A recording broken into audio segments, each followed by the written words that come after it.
Bonjour à tous et à toutes et bienvenue dans ce nouvel épisode d'Imaginaire du présent et très bonne année à tous et à toutes. La société, les médias, les réseaux sociaux peuvent relayer d'écrasants standards qui nous laissent exsangues. Quelles sont les normes qui planent sur une vie ? Arrêtons de considérer la relation comme une vulgaire prestation de service, une transaction basée sur le gagnant-gagnant. Comment écouter la boussole intérieure, descendre en soi, tendre l'oreille à une autre voix que celle de l'individualisme.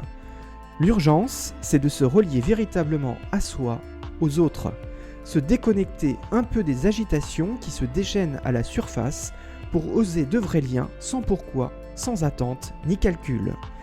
Les 1001 influences qui nous téléguident viennent chambouler notre identité. Qui suis-je ? Un consommateur docile ? Un pantin ? Une marionnette ? Pour se désincarcérer de la tyrannie de la consommation, une question: à qui ai-je confié la télécommande de mon existence ? Et vous ? À qui avez-vous confié la télécommande de votre existence ? Voici les paroles prononcées par Alexandre Jolien, retranscrites dans l'ouvrage « À nous la liberté ». Qui réfléchit lui-même sur ses doutes, ses peurs, sa fragilité et les fait partager sans masque social aux autres, c'est Alexandre Jolien.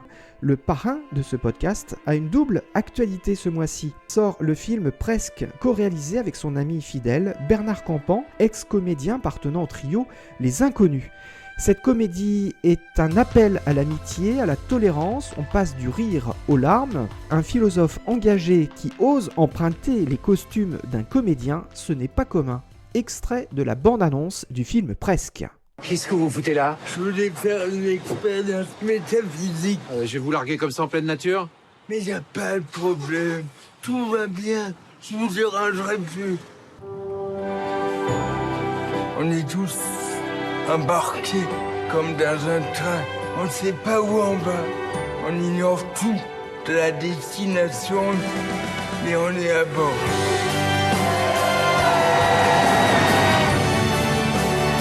C'est votre frère ? Non, c'est mon ami. Moi, le regard d'autrui, je m'en branle. Moi, je trouve que t'as l'air normal. Ça se voit pas. Presque. C'était un extrait de la bande-annonce du film Presque, réalisé par Alexandre Jolien, Bernard Campan. L'écrivain philosophe est dans une quête perpétuelle de paix intérieure. Il se livre comme souvent dans son nouvel ouvrage, Cahier d'insouciance, à une auto-analyse à vocation universelle d'utilité publique. C'est la deuxième actualité d'Alexandre Jolien. L'insouciance, c'est le trait commun attribué au monde de l'enfance. Dans le roman fantasy La Source, Paul Hanel, avec une grande poésie, décrit le parcours initiatique dans un monde totalement imaginaire, justement de deux enfants souhaitant résoudre un mystère, le dessèchement d'une rivière. Ce livre reflète les paradoxes de notre présent, crise à répétition, perte de sens, règne permanent de l'instabilité. Paul Hanel est notre invité dans quelques instants. Imaginaire du présent, le podcast au format radio. L'année 2022 voit l'arrivée de 3 nouvelles chroniques, histoire, cinéma, théâtre, avec 3 jeunes chroniqueurs, tous âgés d'une vingtaine d'années. Les imaginaires du futur, les prochains imaginaires en train de se faire, ce sont eux qui les vivent. Et on ouvre le bal avec vous, Jérémy de Tessier. Bonjour Cyril, bonne année 2022.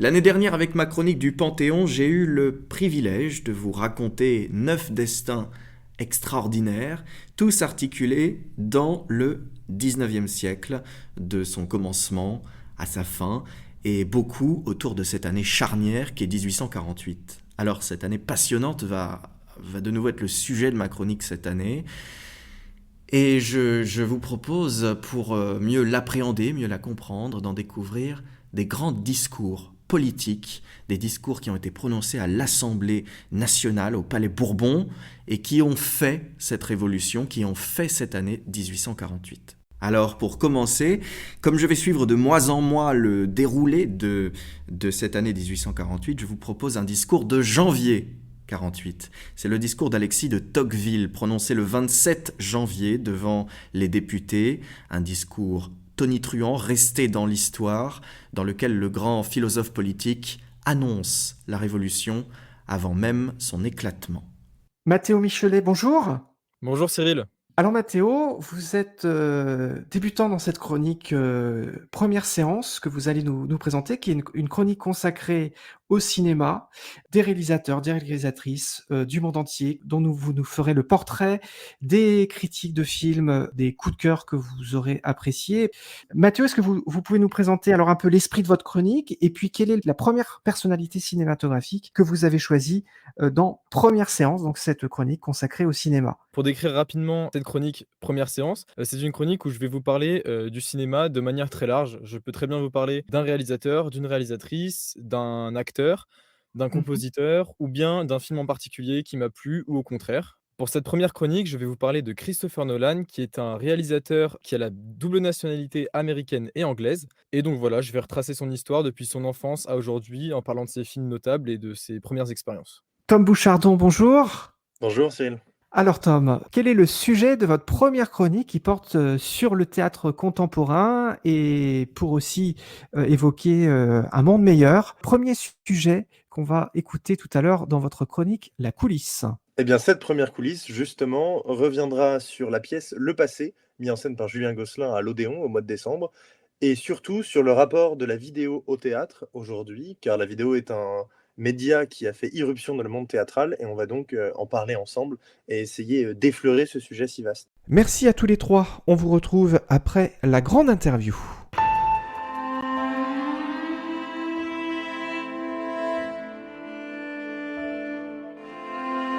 Paul Hanel, bonjour. Bonjour Cyril.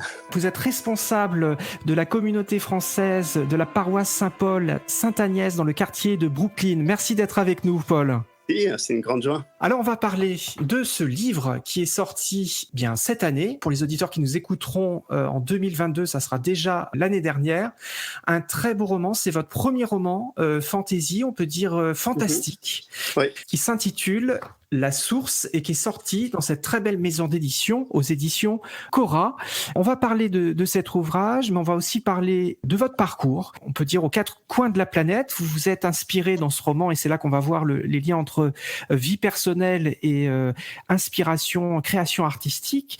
Vous vous inspirez de situations que vous avez vécues dans les rues de Salvador de Bahia au Brésil, aussi avec des pêcheurs de la côte nord-est du Japon, fortement marqués par cet accident nucléaire de Fukushima, et puis bien sûr le contexte américain à New York, aux États-Unis, où vous résidez depuis 2008. Est-ce que vous pouvez nous rappeler l'histoire de ces deux personnages principaux, deux enfants qui vont faire une sorte de parcours initiatique pour retrouver peut-être l'origine de l'existence, mais en fin de compte, c'est plutôt une géographie, un lieu géographique, puisqu'il s'agit d'une source. Je vous laisse peut-être résumer l'histoire. Très bien. Écoute, l'histoire, elle a commencé très simplement. Quand j'ai commencé à écrire en août 2019, je n'avais que le point de départ de l'histoire, qui est en effet ces deux enfants qui ont 12 ans, l'un et l'autre au début de l'histoire, Tiltil et Jonas, et ils habitent un petit village qui s'appelle Rivebelle, qui n'a rien de particulier. C'est un village qui est au bord d'une rivière et toute la vie du village dépend de la pêche. Et au milieu du mois de mai, donc ça c'est le début de l'histoire, il y a un des deux enfants, Tiltil, qui prend conscience que la rivière, l'Ardin, semble être en train de baisser de niveau, de s'assécher petit à petit. Il fait des marques sur un rocher, donc il mesure petit à petit le fait que l'eau baisse, et il rapporte cette observation au village. Et alors, la réaction des aînés, des adultes, est extrêmement étonnante. Il y a une sorte de mutisme qui s'empare de tout le village. Plus personne ne parle à son voisin. Enfin, il y a une sorte de terreur qui s'installe dans le village. Et nos deux enfants comprennent que les gens semblent connaître la raison pour laquelle la rivière s'assèche, mais personne ne veut en parler.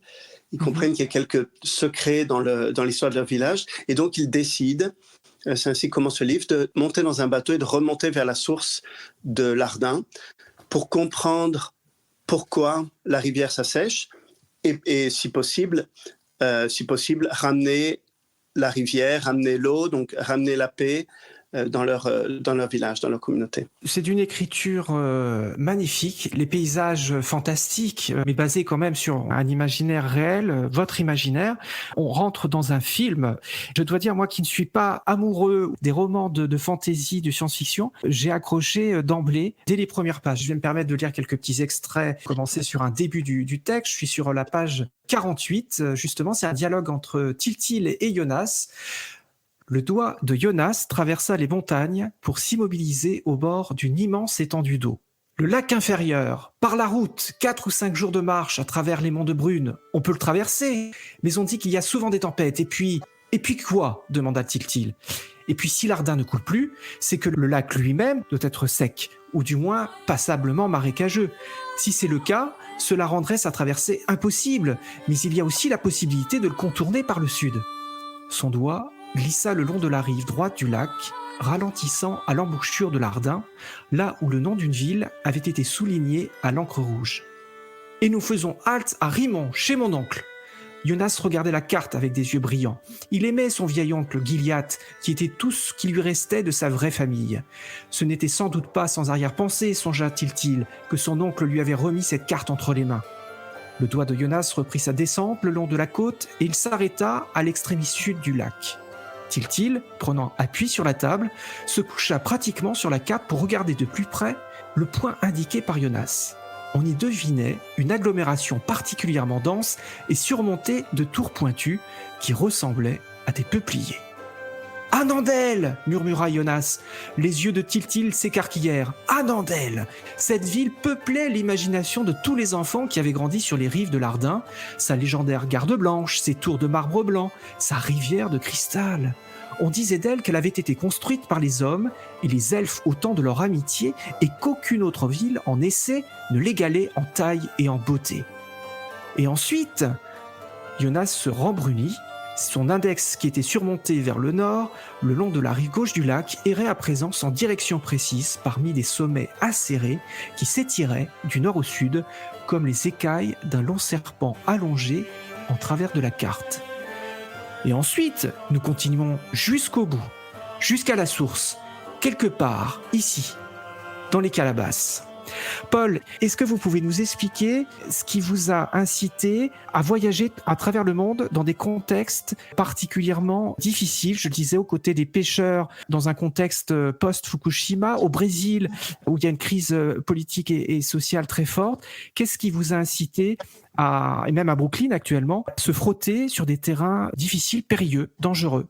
Moi, j'ai une jeunesse qui était assez peu aventureuse, assez casanier, je pense, mais marquée aussi par beaucoup de voyages imaginaires, pour le coup. Dans mes années, c'est ça, de 10 à 18 ans, disons, 12 à 18 ans, c'est le jeu de rôle qui a été, avec tout un groupe d'amis, qui nous a permis d'explorer des mondes essentiellement imaginaires. Donc, oui. on peut dire c'était aventureux d'une certaine manière, mais tout cela se passait dans le confort d'un petit appartement. Oui. Et effectivement, après, à l'âge de 20 ans, pour le coup, l'aventure est devenue beaucoup plus réelle. Je suis parti comme volontaire avec une association au Brésil, à Salvador da Bahia, enfin dans une petite ville à l'extérieur de Salvador da Bahia, où j'ai vécu pendant 2 ans dans un bidonville avec d'autres jeunes. Enfin, il y avait toute une structure de soutien sur place.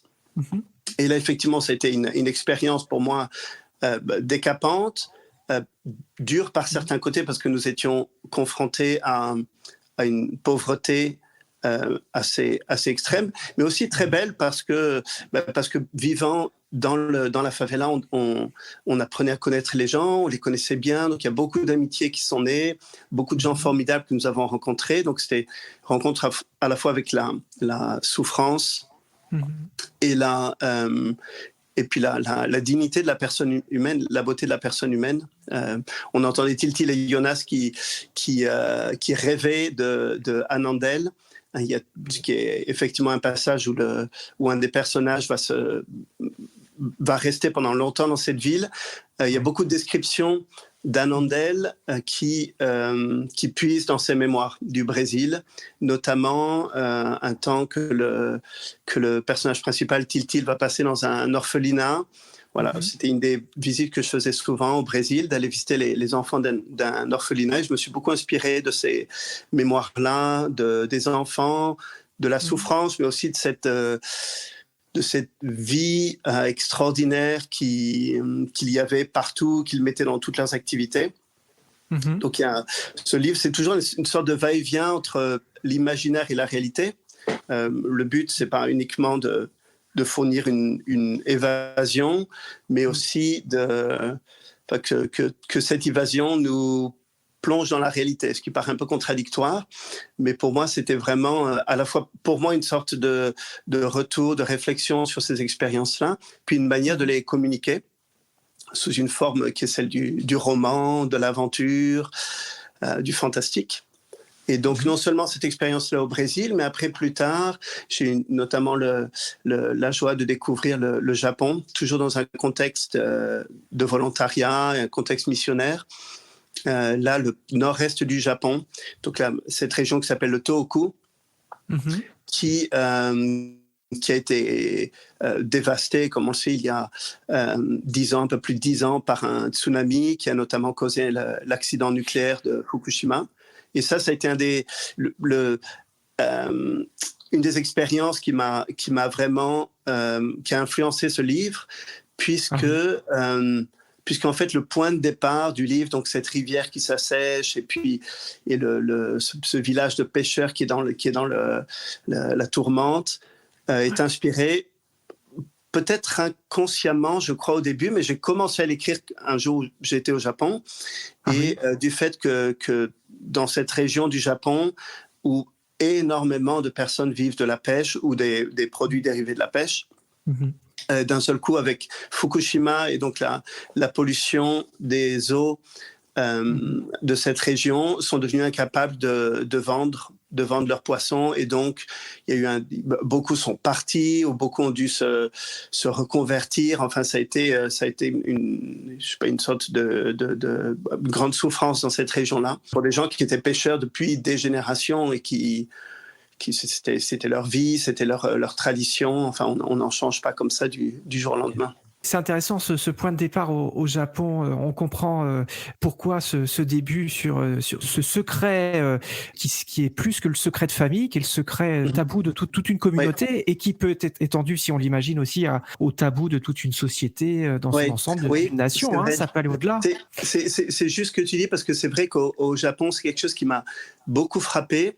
C'est une société, une culture qui ont beaucoup de qualités extraordinaires. Mais ce qui est frappant, c'est le fait que la souffrance et les causes de la souffrance sont très, très cachées. On parle peu de l'échec, on parle peu de la souffrance, on parle peu de la solitude, et que tout ça est refoulé. Intériorisé. Et donc, il y a quelque chose de cet ordre-là aussi.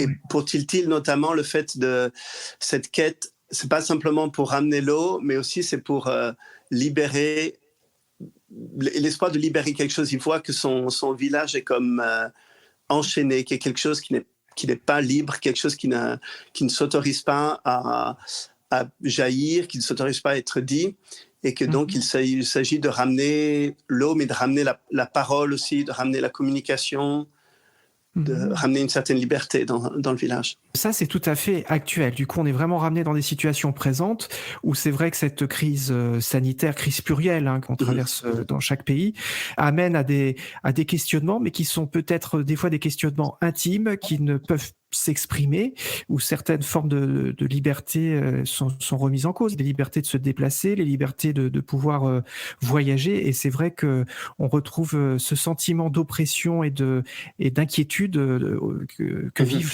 les deux personnages principaux. Alors, ce qui est intéressant, c'est cette carte qui termine le livre et qui, du coup, ouvre sur une géographie, une cartographie imaginée de l'auteur, vous, Paul, sur comment vous avez imaginé ce périple. Et du coup, elle donne des points de repère repères pour voir où se situent les personnages dans leur périple. Là encore, ce sont des noms inconsciemment qui peuvent se rattacher à des endroits dans lesquels vous avez vécu. Il n'y a pas que l'étranger, vous avez aussi vécu dans le Limousin. Et moi, personnellement, pour avoir vécu quelques années au Limousin, j'ai pu retrouver des paysages du Limousin dans vos écrits aussi. Ah oui, tout à fait.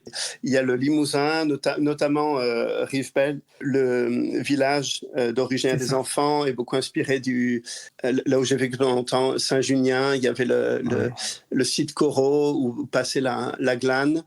Bon, l'Ardin dans mon imaginaire est plus grand que la glane, mais voilà, tous ces souvenirs m'ont aidé à faire des descriptions qui soient réelles et puis qui soient non seulement pour puiser dans mes souvenirs des éléments réels, concrets, mais aussi pour garder un rapport personnel avec le récit, parce que le danger de l'imaginaire, c'est quand on s'éloigne trop de la réalité, on arrive assez vite dans une sorte d'imaginaire collectif qui est très cliché.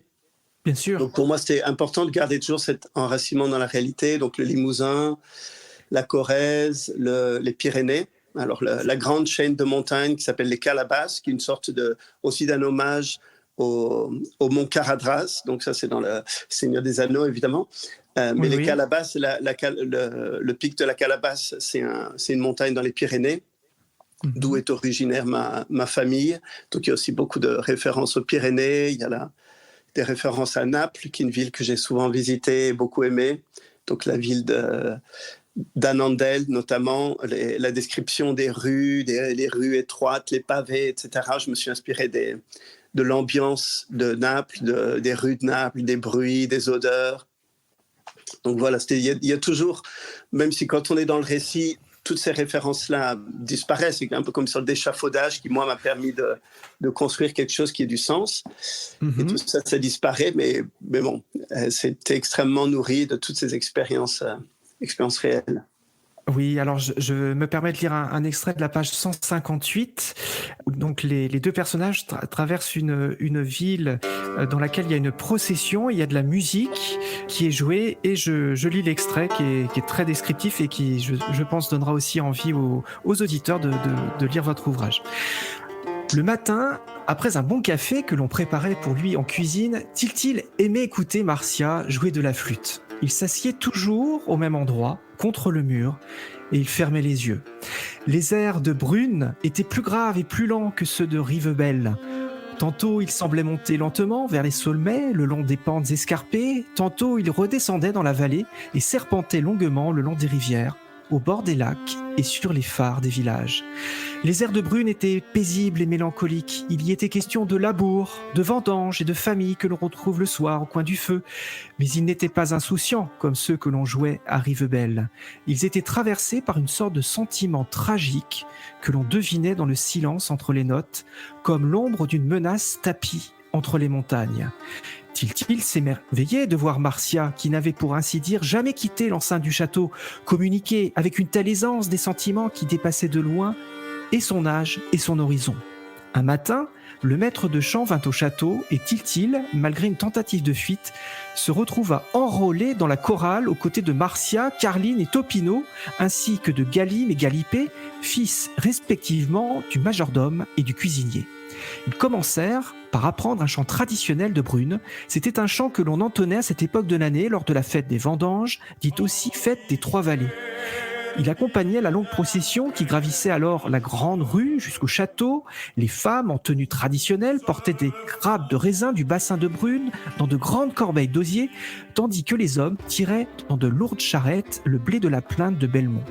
Marcia eut toutes les peines du monde à retenir Topino, qui ne pouvait s'empêcher de mimer chaque parole avec d'amples gestes qui plusieurs fois manquèrent de renverser le pupitre du maître. Tiltil comprit avec effroi que la fête des Trois-Vallées avait lieu dans 10 jours seulement et que leur petite chorale, dont il venait de devenir un membre officiel, quoique temporaire, chanterait devant la foule rassemblée pour saluer le passage de la procession. Voilà, petit extrait très, très, très descriptif. Il faut quand même préciser aux auditeurs que c'est un livre imposant. Il y a plus de 450 pages. Comment vous avez procédé pour arriver au bout d'une telle aventure ? Est-ce que c'était aussi une quête spirituelle personnelle, une sorte de défi ? Ce qui a été une sorte de guide pour moi pour avancer, c'était Tiltil. Donc il y a deux personnages, Tiltil et Jonas. Tiltil, c'est un personnage qui vit à Rivebelle au départ avec son père et qui aime son père. Une très belle relation avec lui. Tiltil, c'est un peu l'enfance dans ce qu'elle a de plus transparent, de plus paisible, un peu l'enfance qu'on regrette quand on est nostalgique de son enfance. Tandis que Jonas, c'est l'esprit tourmenté. Il a été abandonné par son père, donc il y a une espèce de haine en lui. Donc en fait, les deux personnages sont très différents. Ils entreprennent le même voyage, mais pour des raisons finalement très différentes, qui vont découvrir petit à petit, et ce qui va créer des tensions très fortes sur leur relation. Et pour moi, ce qui m'a aidé aussi à avancer dans une histoire où j'avais si peu de connaissances, c'était le personnage de Tiltil, qui est comme une espèce de lampe avec laquelle je pouvais avancer dans cette obscurité, parce que c'est un personnage qui n'a pas de... Comment dire, comme un enfant, c'est-à-dire qui n'a pas de secret caché, qui n'a pas de quelque chose de sombre, une sorte de confiance en lui, qui m'a permis d'avancer dans l'histoire, mais aussi qui m'a permis d'éclairer petit à petit le personnage de Jonas, qui pour le coup, pour moi, était le grand mystère. Au début, je ne connaissais pas Jonas, je ne savais pas quelles étaient ses motivations, je ne savais pas quelle était son histoire, et pour moi, ça faisait partie du défi que je m'imposais de m'embarquer dans ce voyage avec un personnage qui était un grand point d'interrogation pour moi. Et donc le but du livre, c'était de remonter vers la source et aussi petit à petit d'éclairer ce personnage de Jonas. Ah oui, c'est là où... La nature de la relation entre les deux, et puis voir est-ce que cette relation pouvait devenir une amitié, est-ce qu'il était possible qu'il y ait une amitié entre les deux, jusqu'où je pouvais pousser cette relation-là. On se rend bien compte qu'il y a quand même une sorte de fausse improvisation, parce que il y a bien des choses inconscientes qui se travaillent, puisque il y a plusieurs méthodes dans la création. Soit on crée une sorte de chemin de fer en se disant ben voilà, je pars de là et je veux arriver là, puis voilà les étapes intermédiaires, et bon, je vais maintenant remplir les rubriques. Là, on a l'impression c'est au fil, comme on disait tout à l'heure, au fil de l'écriture, au fil de l'eau, que c'est tissé une sorte de relation proche et puis à contrario éloignée sur Tiltil et Jonas en ce qui te concerne. C'est assez magique, ça, ce qui s'est passé. Oui, c'est assez magique. Pour moi, ça a éclairé aussi beaucoup le processus de la création. Tout à l'heure, on écoutait le passage où Tiltil s'émerveille de Marcia qui joue de la flûte, et puis du fait que l'art lui donne accès à des sentiments qui sont au-delà de son âge et de son horizon. Bon, ça vient aussi, habitant à New York, le fait que c'est une ville très artistique, où je rencontre beaucoup d'artistes. Et pour moi, écrire ce livre, ça m'a éclairé aussi sur le processus de la création, parce que de fait, c'est quelque chose qui a poussé, on peut dire presque comme une plante, qui a des racines qui devaient être cachées en moi, et qui puisait un peu dans tous les souvenirs, dans toutes les expériences, à la fois réelles, comme je le disais, ou imaginaires. Parfois, il y a des choses qui sont tirées de mes rêves, il y a des choses qui sont tirées de lectures, beaucoup de choses qui sont tirées de mes lectures. Vécues aussi. Et qui viennent trouver une forme organique qui a grandi, qui est devenue...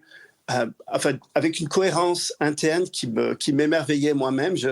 Quand je vois ce qu'il en résulte, à la fois l'univers, cet air qui s'appelle Essai, sa réalité politique, enfin, tous les personnages, etc. Je m'émerveille de voir que tout ça tient ensemble, alors que je n'avais pas de chemin de fer.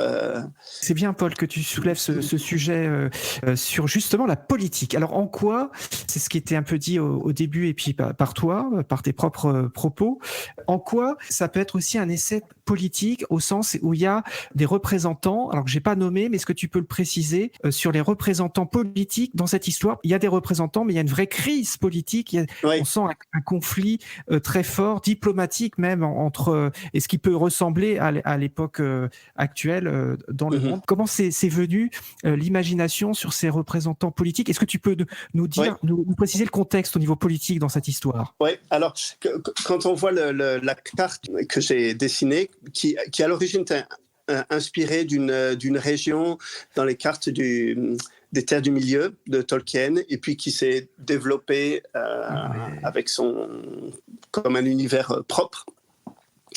Mais c'était une région qui s'appelle Eriador dans les Terres du Milieu.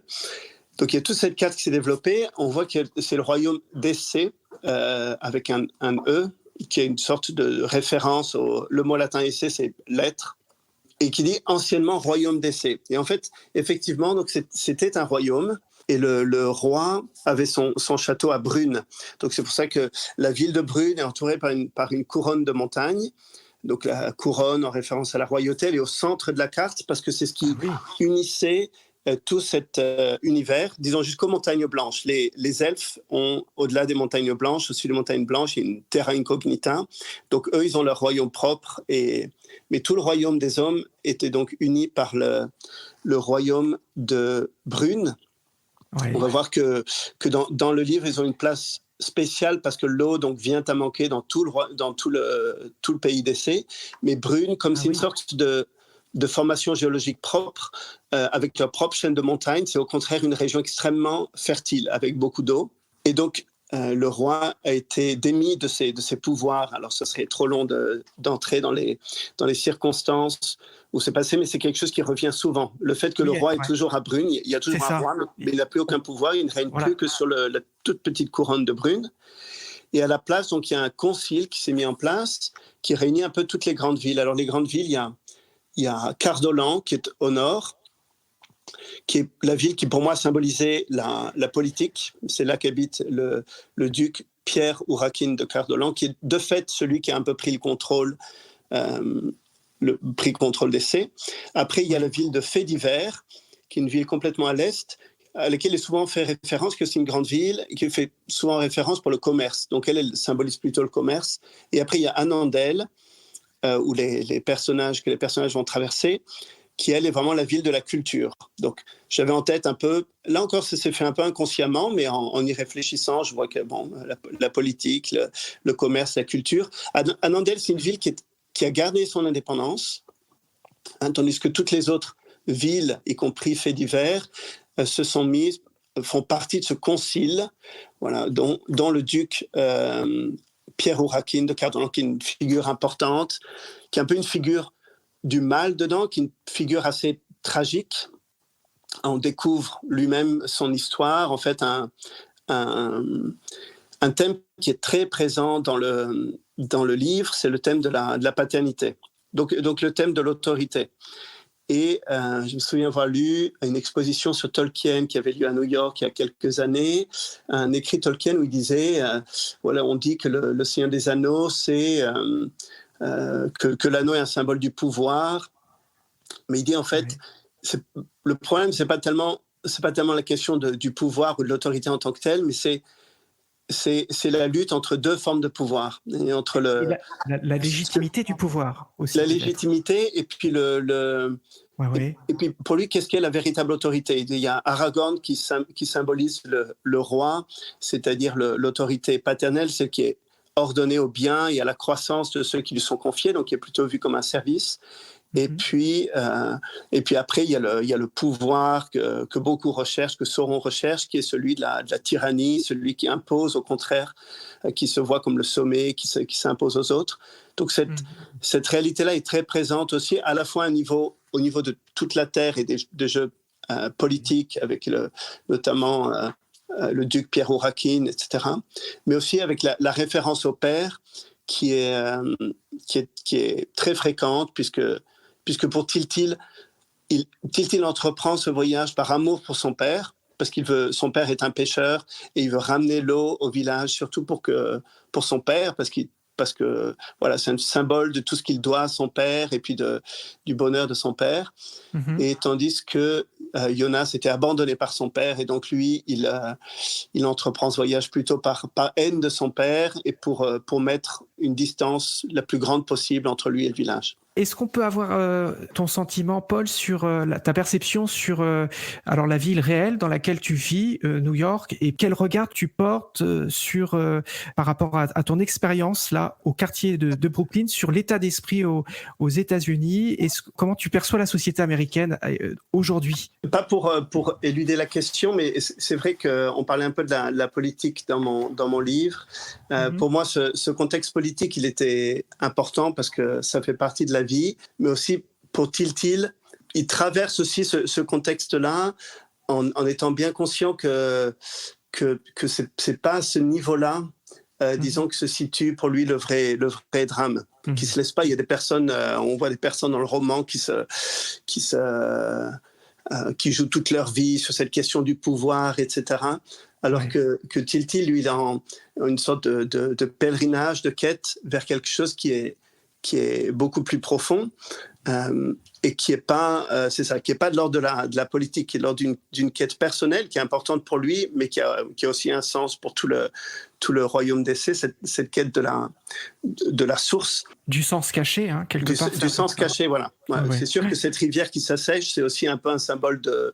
Certains y voient quelque chose de l'ordre de l'écologie, mais l'écologie elle-même, pour moi, il y a aussi un aspect assez symbolique d'une crise spirituelle plus profonde, des valeurs, de la culture, de la spiritualité qui s'assèche. C'est ce que je vois ici aux États-Unis de plus marquant, tout à fait indépendamment de la politique, disons. J'entendais des chiffres assez alarmants qui montraient qu'entre 2009 et 2019, donc même avant la crise sanitaire, le niveau des maladies mentales, dépression ou autres, chez les moins de 20 ans, avait plus que doublé sur tous les États-Unis, quasiment dans tous les États. Ah oui. Et donc vraiment des chiffres très, très alarmants sur la souffrance, et notamment la souffrance psychologique, mentale, spirituelle chez les jeunes. Et donc pour moi, c'est ce que je vois de plus alarmant aujourd'hui aux États-Unis, c'est cette très grande détresse qui a été encore, et là on parle jusqu'en 2019, donc maintenant avec la crise sanitaire, avec le confinement, avec ça a dû s'aggraver encore plus. Avec l'école à la maison, donc le seuil de tolérance de tout le monde qui a beaucoup baissé, disons le seuil de tolérance sociale qui a énormément baissé, qui fait beaucoup de gens veulent plus sortir parce qu'ils ne supportent plus les imperfections de leurs concitoyens. C'est sûr que ça crée beaucoup de solitude. Alors après, les États-Unis, c'est un pays qui a beaucoup de résilience, beaucoup d'énergie pour redémarrer, pour repartir. Mais bon, là, c'est sûr que même à New York, qui est pourtant une ville, c'est ça, très, très énergique, le changement est quand même très visible, notamment chez les jeunes, mais pas uniquement. Il y a une sorte il y a une lourdeur qui est apparue chez beaucoup de gens, peut-être plus de solitude, plus de souffrance. Alors après, moi, je suis prêtre ici, donc je vois tout ça aussi avec un point de vue un peu particulier.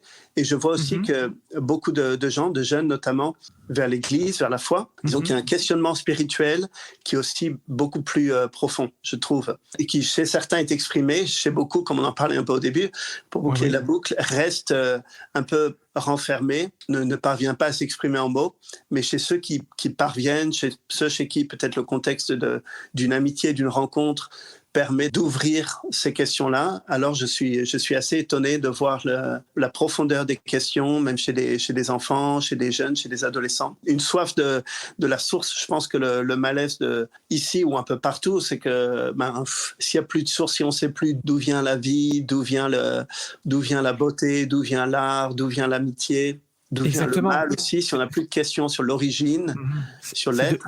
Alors, on ramène, Paul, nos éditeurs à cet ouvrage qui est d'une poésie et d'une spiritualité si rare de nos jours. Ça s'appelle La Source, c'est aux éditions Cora. C'est écrit par Paul Hanel, un roman splendide.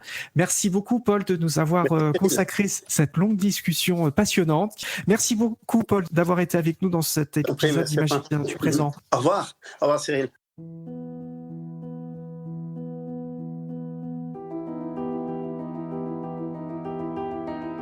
Toujours à l'écoute d'Imaginaire du présent, merci d'être avec nous. Comment comprendre le présent sans connaître le passé ? Revivez l'histoire de France de l'année 1848 au travers ses plus beaux discours politiques. Jérémie de Tessier, c'est Alexis de Tocqueville en janvier 1848 qui prononce un discours qui aurait pu être écrit aujourd'hui.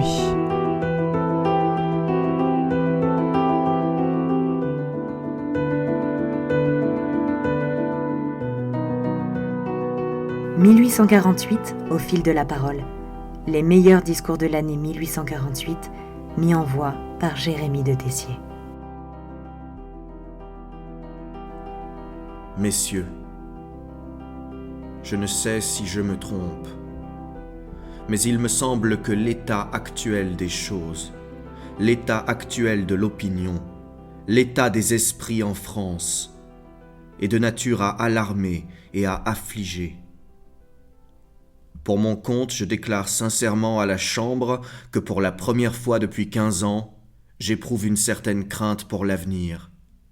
Et ce qui me prouve que j'ai raison, c'est que cette impression ne m'est pas particulière. Je crois que je puis en appeler à tous ceux qui m'écoutent, et que tous me répondront que dans les pays qu'ils représentent, une impression analogue subsiste, qu'un certain malaise, une certaine crainte a envahi les esprits, que pour la première fois peut-être depuis 16 ans, le sentiment, l'instinct de l'instabilité, ce sentiment précurseur des révolutions qui souvent les annonce, qui quelquefois les fait naître, que ce sentiment existe à un degré très grave dans le pays. Or, qu'est-ce que tout cela, sinon une dégradation successive et profonde, une dépravation de plus en plus complète des mœurs publiques. Et si, passant de la vie publique à la vie privée, je considère ce qui se passe, si je fais attention à tout ce dont vous avez été témoin, particulièrement depuis 1 an, à tous ces scandales éclatants, à tous ces crimes, à toutes ces fautes, à tous ces délits, à tous ces vices extraordinaires que chaque circonstance a semblé faire apparaître de toutes parts, que chaque instance judiciaire révèle, si je fais attention à tout cela, n'ai-je pas lieu d'être effrayé ? N'ai-je pas raison de dire que ce ne sont pas seulement chez nous les mœurs publiques qui s'altèrent, mais que ce sont les mœurs privées qui se dépravent ? Et remarquez, je ne dis pas ceci à un point de vue de moraliste, je le dis à un point de vue politique. Savez-vous quelle est la cause générale, efficiente, profonde, qui fait que les mœurs privées se dépravent ? C'est que les mœurs publiques s'altèrent. C'est parce que la morale ne règne pas dans les actes principaux de la société qu'elle ne descend pas dans les moindres. Eh bien, messieurs, si vous ne m'en croyez pas sur ce point, croyez-en au moins l'impression de l'Europe. Je crois être aussi au courant que personne de cette chambre, de ce qui s'imprime, de ce qui se dit sur nous en Europe. Eh bien, je vous assure dans la sincérité de mon cœur que je suis non seulement attristé, mais navré de ce que je lis, de ce que j'entends tous les jours. Je suis navré quand je vois le parti qu'on tire contre nous des faits dont je parle, les conséquences exagérées qu'on en fait sortir contre la nation tout entière, contre le caractère national tout entier. Je suis navré quand je vois que non seulement la puissance morale de la France s'affaiblit, mais la puissance de ses principes, de ses idées, de ses sentiments. La France avait jeté dans le monde la première, au milieu du fracas du tonnerre de sa première révolution, des principes qui depuis se sont trouvés des principes régénérateurs de toutes les sociétés humaines. Ça a été sa gloire, c'est la plus précieuse partie d'elle-même. Eh bien, messieurs, ce sont ces principes-là que nos exemples affaiblissent aujourd'hui. L'application que nous semblons en faire nous-mêmes fait que le monde doute d'elle. L'Europe qui nous regarde commence à se demander si nous avons eu raison ou tort. Elle se demande si en effet, comme nous l'avons répété tant de fois, nous conduisons les sociétés humaines vers un avenir plus heureux et plus prospère, ou bien si nous les entraînons à notre suite vers les misères morales et la ruine. Voilà, messieurs, ce qui me fait le plus de peine dans le spectacle que nous donnons au monde. Non seulement il nous nuit, mais il nuit à nos principes. Il nuit à notre cause, il nuit à cette patrie intellectuelle à laquelle pour mon compte comme Français je tiens plus qu'à cette patrie physique, matérielle qui est sous nos yeux. Messieurs, si le spectacle que nous donnons produit un tel effet vu de loin des confins de l'Europe, que pensez-vous qu'il produit en France même sur ces classes qui n'ont point de droit et qui du sein de l'oisiveté à laquelle nos lois les condamnent, nous regardent seuls agir sur le grand théâtre où nous sommes ? Que pensez-vous que soit l'effet que produise sur elle un tel spectacle ? Pour moi, je m'en effraie. On dit qu'il n'y a point de péril parce qu'il n'y a pas d'émeute. On dit que comme il n'y a pas de désordre matériel à la surface de la société, les révolutions sont loin de nous. Messieurs, permettez-moi de vous dire, avec une sincérité complète, que je crois que vous vous trompez. Sans doute le désordre n'est pas dans les faits, mais il est entré bien profondément dans les esprits. Regardez ce qui se passe au sein de ces classes ouvrières, qui aujourd'hui, je le reconnais, sont tranquilles. Il est vrai qu'elles ne sont pas tourmentées par les passions politiques proprement dites, au même degré où elles ont été tourmentées jadis. Mais ne voyez-vous pas que leurs passions de politique sont devenues sociales ? Ne voyez-vous pas qu'il se répand peu à peu dans leur sein des opinions, des idées, qui ne vont point seulement à renverser telle loi, tel ministère, tel gouvernement, mais la société même, à l'ébranler sur les bases sur lesquelles elle repose aujourd'hui ? Ne voyez-vous pas que peu à peu, il se dit dans leur sein que tout ce qui se trouve au-dessus d'elle est incapable et indigne de les gouverner, que la division des biens faite jusqu'à présent dans le monde est injuste, que la propriété y repose sur des bases qui ne sont pas des bases équitables. Et ne croyez-vous pas que quand de telles opinions prennent racine, quand elles se répandent d'une manière presque générale, quand elles descendent profondément dans les masses, elles amènent tôt ou tard, je ne sais pas quand, je ne sais comment, mais elles amènent tôt ou tard les révolutions les plus redoutables. Telle est, messieurs, ma conviction profonde. Je crois que nous nous endormons à l'heure qu'il est, sur un volcan. J'en suis profondément convaincu. Je crois, messieurs, qu'on peut sans blesser personne dire que le gouvernement a ressaisi dans ces dernières années surtout des droits plus grands, une influence plus grande, des prérogatives plus considérables, plus multiples que celles qu'il avait possédées à aucune autre époque. Il est devenu infiniment plus grand que n'auraient jamais pu se l'imaginer non seulement ceux qui l'ont donné, mais même ceux qui l'ont reçu en 1830. On peut affirmer d'une part que le principe de la liberté a reçu moins de développement que personne ne s'y serait attendu alors. Je ne juge pas l'événement, je cherche la conséquence. Si un résultat si singulier, si inattendu a déjoué de mauvaises passions, de coupables espérances, croyez-vous qu'à sa vue beaucoup de nobles sentiments d'espérance désintéressés n'aient pas été atteints ? Qu'il ne s'en soit pas suivi pour beaucoup de cœurs honnêtes une sorte de désillusionnement de sa politique, un affaiblissement réel des âmes ? Mais c'est surtout la manière dont ce résultat s'est produit, la manière détournée et jusqu'à un certain point subreptice dont ce résultat a été obtenu, qui a porté à la moralité publique un coup funeste. C'est en ressaisissant de vieux pouvoirs qu'on croyait avoir abolis en juillet, en faisant revivre d'anciens droits qu'on croyait annulés, en remettant en vigueur d'anciennes lois qu'on croyait abrogées, en appliquant les lois nouvelles dans un autre sens que celui dans lequel elles avaient été faites. C'est par tous ces moyens détournés par cette savante et patiente industrie que le gouvernement a enfin repris plus de pouvoir, plus d'action, plus d'activité et plus d'influence qu'il n'en avait peut-être jamais eu en France en aucun temps. Songez, messieurs, à l'ancienne monarchie. Elle était plus forte que vous, plus forte par son origine. Elle s'appuyait mieux que vous sur d'anciens usages, de vieilles mœurs, sur d'antiques croyances. Elle était plus forte que vous, et cependant elle est tombée dans la poussière. Et pourquoi est-elle tombée ?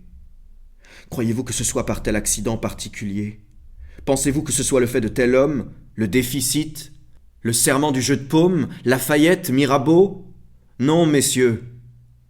Il y a une cause plus profonde et plus vraie, et cette cause c'est que la classe qui gouvernait alors était devenue par son indifférence, par son égoïsme, par ses vices, incapable et indigne de gouverner.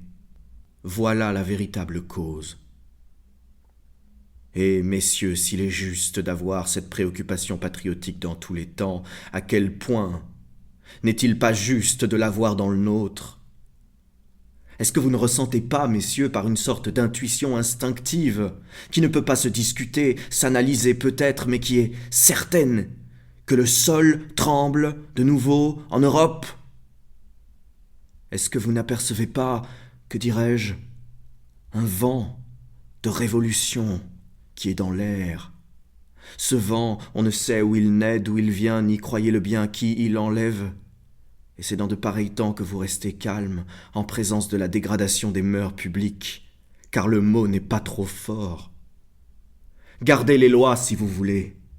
Quoique je pense que vous auriez tort de le faire, gardez-les. Gardez même les hommes, si cela vous fait plaisir, je n'y fais aucun obstacle, mais pour Dieu, changez l'esprit du gouvernement. Car je vous le répète, cet esprit-là, vous conduit à l'abîme.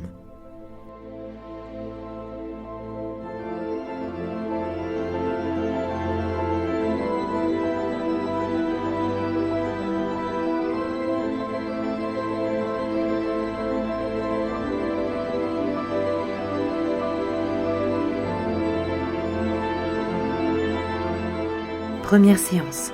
Les coups de cœur de film, les meilleurs réalisateurs et réalisatrices du 7e art, par Matteo Michelet. Et Mathéo, on vous retrouve donc avec ce réalisateur, Christopher Nolan. Est-ce que vous pouvez nous présenter son parcours et son originalité ? Alors tout d'abord, Christopher Edward Nolan est né le 30 juillet 1970 à Londres. Son père était un Anglais qui travaillait dans la pub et sa mère une professeure d'anglais d'origine américaine. Il a passé la majorité de son enfance entre Londres et Chicago avec notamment ses 2 frères. Très tôt, Christopher Nolan baigne dans un univers cinématographique car après avoir visionné 2001 l'Odyssée de l'espace et avoir baigné dans les années 70 dans toute la culture Star Wars comme beaucoup d'enfants et d'adolescents de l'époque, il développe un goût pour le cinéma très fort et veut devenir réalisateur. Et commence déjà à ce jeune âge à créer des petits sketchs, des petites scénettes avec ses 2 frères notamment.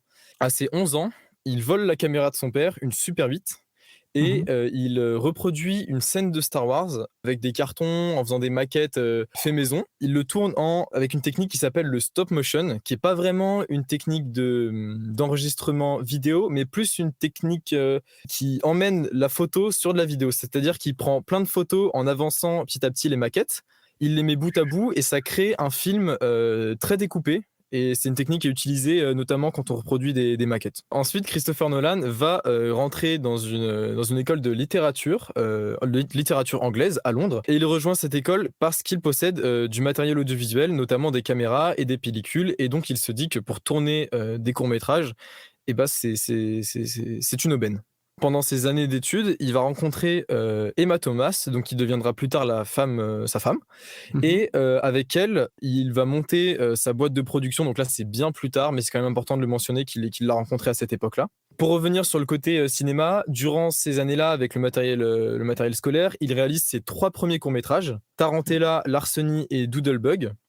Après avoir goûté à une première expérience, on va dire, plus ou moins professionnelle, il se décide à envoyer des scénarios à des boîtes de production américaines et anglaises pour essayer de se faire repérer. Donc là, on se retrouve en 1997, donc Nolan a 27 ou 28 ans, et ce qu'il va appeler l'année de la pile de lettres de refus est une année où il va constamment envoyer des scénarios et tout se faire refuser.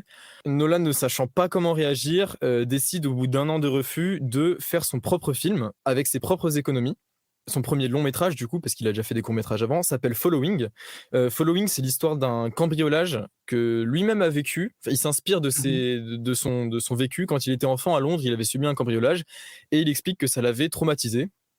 Et ça a créé un scénario pour Following. Donc ce film-là, il le fait avec ses économies à lui, comme j'ai dit, qui sont d'environ 6000 livres.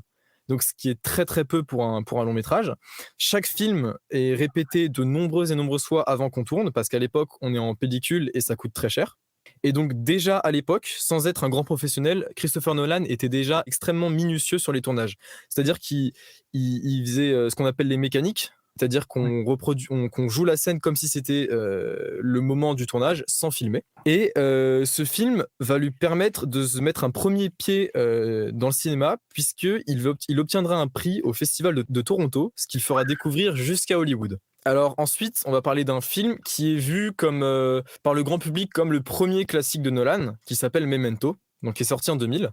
Donc ce film, l'idée du scénario vient de son frère, Jonathan Nolan, et donc à 2, ils retravaillent ça, et ça donne ce thriller qui parle d'une personne atteinte de troubles de la mémoire. Et donc là, on commence à rentrer dans ce qui sera plus tard le stéréotype du cinéma de Nolan, où il y a tout un côté qui se veut un peu éloigné du réel, tout en restant dedans, qui est assez perturbant. Donc il y a une sorte de distorsion de la réalité, on se met à la place du personnage à certains moments, la caméra est subjective. Le film est assez troublant. C'est quelque chose qu'il veut, c'est vraiment l'immersion du spectateur. C'est ce qui est le plus important pour lui. Que se passe-t-il après Memento, Matteo ? C'est très simple, parce qu'en fait, Memento va littéralement lancer pour de bon sa carrière, puisqu'il sera contacté par Warner, donc la grande boîte de production américaine que tout le monde connaît, avec le grand logo WB. Avec Warner, il fera Insomnia, donc son premier film dans cette boîte de production, qui sera un succès, mais pas le plus grand, car la suite est encore meilleure. Warner va proposer à Christopher Nolan de réaliser Batman, le remake des Batman. Et l'histoire est très belle quand on sait qu'à l'époque, quand il était tout petit, à l'âge de 10 ans, Christopher Nolan était complètement fan des DC Comics et de Batman. Donc l'histoire est juste magnifique puisque ce dont il rêvait il y a 20-30 ans est en train de se passer. Je m'attarderai un petit peu plus sur le second Batman, le Chevalier Noir, parce qu'il y a plus de choses à dire. Après Batman Begins, il réalisera Le Prestige, donc toujours chez Warner. Il restera chez Warner toute sa vie après. Le Prestige, c'est un film qui met en scène deux magiciens dans les années 1870 en Angleterre qui se concurrencent. Ensuite arrive en 2008 The Dark Knight, le Chevalier Noir, qui est le deuxième Batman qu'il va réaliser. Et là, on a affaire à un film de Nolan qui, pour moi, est un de ses meilleurs parce que dans ce film, il y a vraiment de tout. Il y a des grandes scènes d'action comme on attend des films hollywoodiens. Le scénario n'est pas du tout mis à l'écart. L'histoire est vraiment très prenante, très intéressante. L'atmosphère du film est juste incroyable. Ce qui est réalisé par Nolan dans la ville de Gotham City est complètement fou. Et donc pour ce film, notamment pour le Joker, il s'est replongé dans ses BD d'enfance, notamment dans la BD du Joker qui date de 1940, donc 60 ans avant, pour avoir une idée de comment Heath Ledger, qui jouera le Joker, devait le jouer. Chose notable aussi sur The Dark Knight, c'est le premier film en pellicule, donc 70 mm, qui sera diffusé en IMAX dans les cinémas. Ce film a généré 1 milliard de recettes, $1 milliard de recettes, ce qui est juste astronomique. Il a été nominé dans 8 catégories différentes aux Oscars pour 2 victoires. Malheureusement, je suis obligé de parler de Heath Ledger, donc qui jouait le Joker à l'époque, qui s'est suicidé en janvier 2008, quelques mois avant que le film sorte. Et donc ce tragique événement a directement mis les projecteurs sur ce film avant même qu'il ne sorte. Donc à sa sortie, il a été accueilli d'une manière très particulière par les spectateurs à cause de cet incident tragique. 2 ans après, en 2010 et en 2014, Nolan va sortir Inception et Interstellar. Donc là, on est vraiment dans du classique Christopher Nolan, 2 films où la réalité et le temps sont très flous, distorsion du temps, distorsion des dimensions. On ne sait plus vraiment où on est. Inception, c'est un film qui a la croisée de la réalité et du rêve. Donc dans ce film, on suit les aventures de personnages qui jonglent de rêve en rêve et on ne sait plus si c'est la réalité ou si c'est de l'imaginaire. Pour Interstellar, donc là c'est différent, ça se passe dans l'espace et ça fait une très bonne référence à 2001, l'Odyssée de l'espace, film dont Nolan était fan quand il avait 10-11 ans. Donc là, dans Interstellar, il va jouer sur des objets spatiaux. Là où dans Inception, c'était plus le côté rêve, le côté réalité.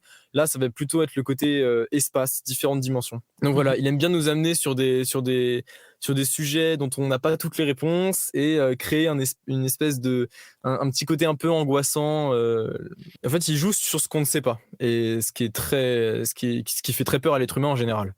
Ces autres inspirations suivantes, ça sera plutôt la Seconde Guerre mondiale ? Oui, effectivement, parce qu'en 2017, il sort le film Dunkerque. Là, on est dans la période Seconde Guerre mondiale, en 1940.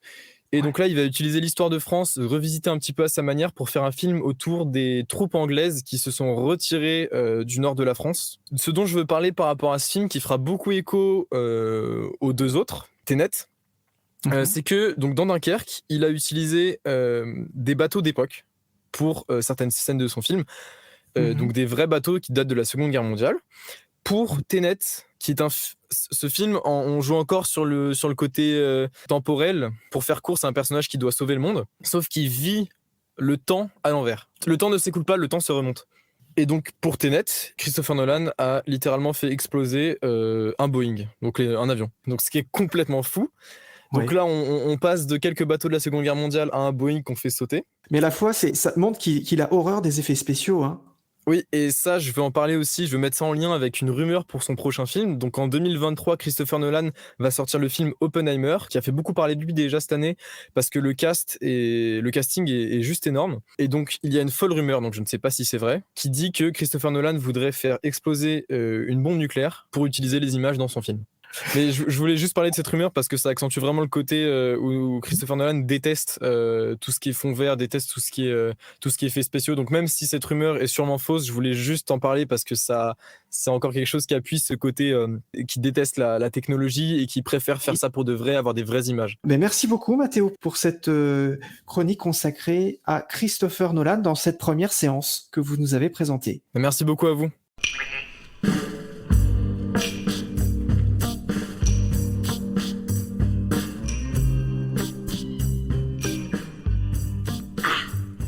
Méchante. Je m'en vais faire une œuvre agréable à tout l'univers.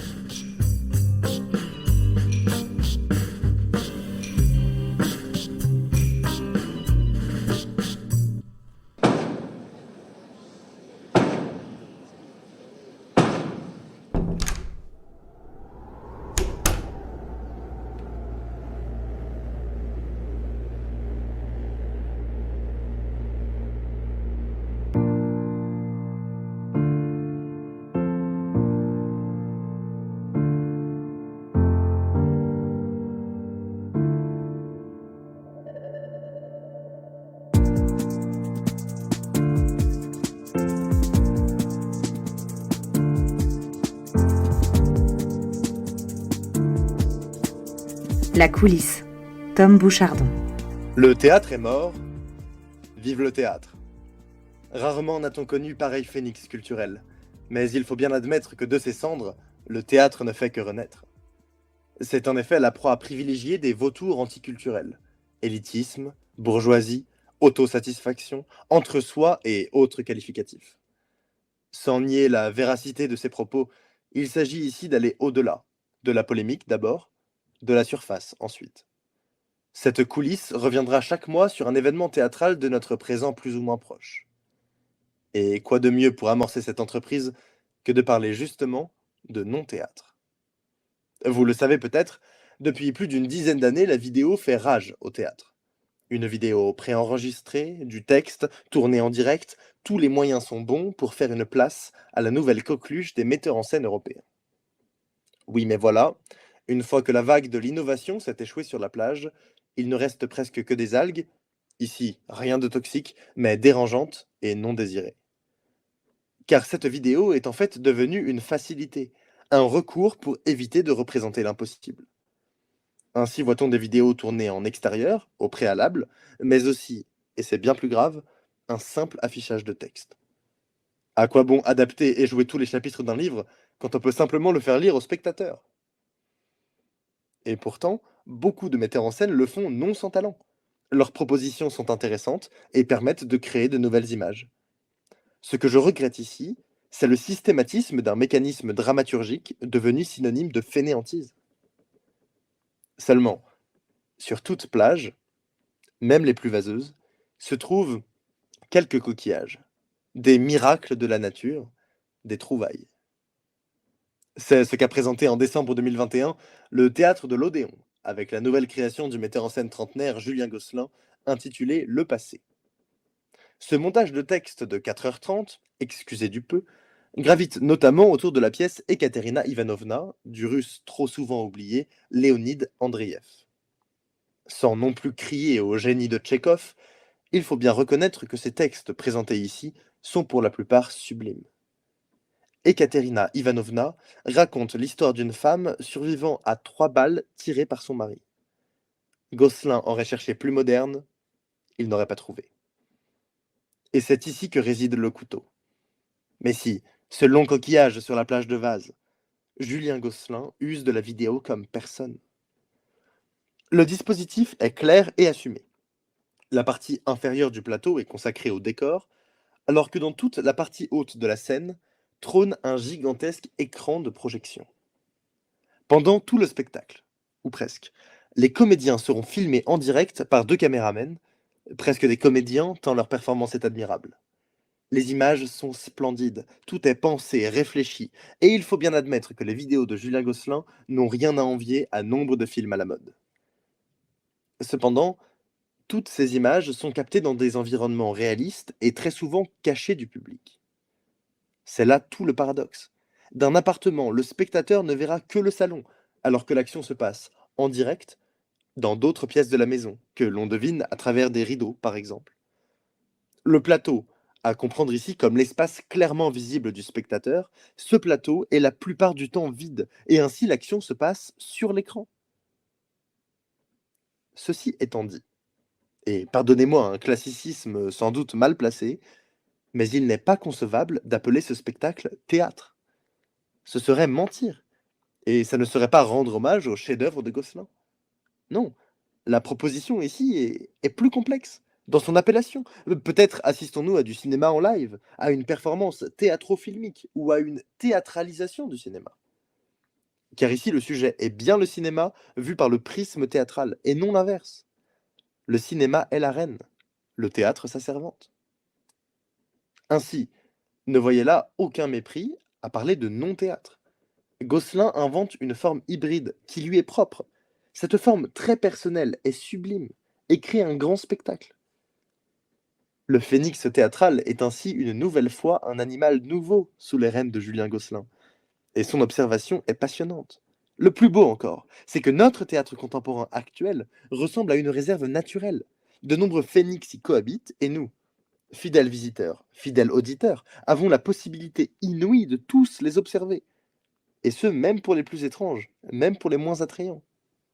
La vidéo au théâtre n'est ainsi pas une tare, mais elle le devient quand elle s'impose comme systématique, comme un substitut à l'art théâtral sans justification aucune. Le passé, d'après Léonide Andrieff, mis en scène par Julien Gosselin, est actuellement en tournée en France. Voilà, Imaginaire du présent touche à sa fin. Merci d'avoir suivi cet épisode. Merci aux 3 chroniqueurs, Jérémy de Tessier, Mathéo Michelet, Tom Bouchardon. On se retrouve le mois prochain pour de nouvelles aventures. D'ici là, faites de beaux rêves. Bonjour, je suis Mathilde Mire, comédienne, et la voix des annonces d'Imaginaire du présent. Pour un projet artistique, audio ou audiovisuel, n'hésitez pas à découvrir mon parcours et à me contacter via mon site www.mire-mathilde-comédienne.com. À bientôt.